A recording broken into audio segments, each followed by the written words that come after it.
making kombucha and kefir right here at home. I've been doing this for a while, and so I would kind of show you my process. It's super easy, a great thing to experiment with since we're in quarantine. The first thing you need to do is get your water kefir, that's your kombucha grains, and your milk kefir grains. You can order those on Amazon. I also purchased a book that has some recipes, but I kind of do my own thing. You also need a strainer and some mason jars. So I have, these ones are like serving size, but I had my kombucha and kefir grains in hibernation in the refrigerator, and I used the larger jars. You can use the larger jars to make your kefir, or you can even use a gallon jug. I like the individual because then I can experiment with different flavors. Once you have your grains, the first couple times you use them, you have to dispose of what you make, and you're kind of building up their fermentation process and getting them established. So you throw away the first 1 or 2 batches. Then you can actually start producing the kefir, and it only takes a couple days. I have a couple different things that I've made today. The base for your kefir, if it's a water kefir, you would use a sugar water base. White sugar is actually best for that if you're using sugar, or I like coconut water. This particular one is a tea. I have an orange spice tea that I've made. This one has some sliced apple and unsweetened cranberry juice. You can also use sweetened juice. It makes it super easy, depending on how sweet you like your kefir. This one is sliced up clementines and vanilla. This one we have some sliced green apple, cinnamon, a little bit of clove, cardamom. It's going to be like an apple spicy pie. This one's plain Jane cranberry juice, super easy. You don't have to get fancy. I just grabbed different types of fruit that I had in my fridge to play with and experiment. And I've only made like 3 of each, so if I don't like the flavor, I don't ever have to make it again. This one is appleberry. I'm really excited about this. I used some mixed berries and some green apple for that one. And then the milk kefir is super easy. I use organic, low fat, or 0% milk for that.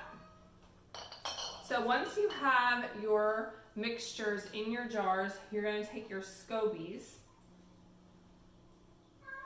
And I have a number of scobies in my jar here. They've been in hibernation in the fridge. If you're not going to use them continually, you need to put them in the refrigerator so that they go into hibernation. And so I'm going to put a SCOBY in each one of the jars. It'll sit in the jar for about 3 days, depending on the temperature and how strong you want your kombucha.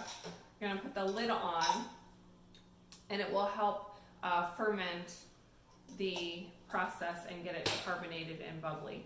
I like to use your dry erase marker and put the date, and if you want to label your flavors, you can put the label of the flavor. That way you know when it's brewed and when you need to put it in the refrigerator. For the milk kefir, you're going to use 1 tablespoon of your kefir grains, and I have to strain them out of their hibernation. The kefir grains kind of look like, I think it looks like cottage cheese. You're going to scoop it out. I'm going to filter it and put 1 tablespoon in each of my 1 cup servings of kefir. Then you're going to leave them out on the counter. So if you have a nice long countertop, it's good because they need to be unrefrigerated so that the natural probiotics can grow in the juice and the milk. So for the milk, about 24 hours. Then you can check the consistency in one and leave it out a little bit longer. I left it out for up to 3 days, But again, it's going to depend on your temperature and how tart you want it.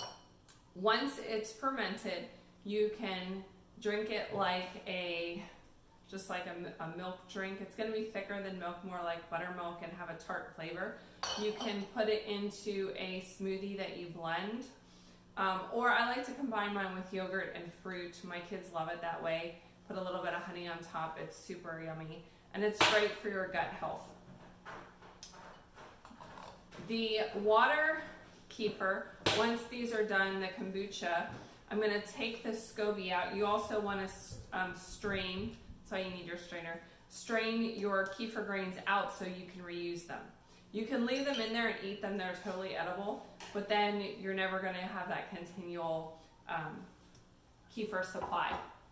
You're going to strain your SCOBY out, and then you're going to consume it. The SCOBY itself is actually edible too. There's recipes in the kombucha book. I've never tried to eat it, but it is nutritious and it has a lot of medicinal properties as well. But again, you put it back in your new recipe and rinse and repeat every couple of days so that you have a continual batch of kefir and kombucha. And again, this is great probiotics, great for your gut health, and it will save you a lot of money in the long run. The biggest investment initially is getting the jars. I'd love to hear what recipes you've tried. Please feel free to reach out to me with any questions.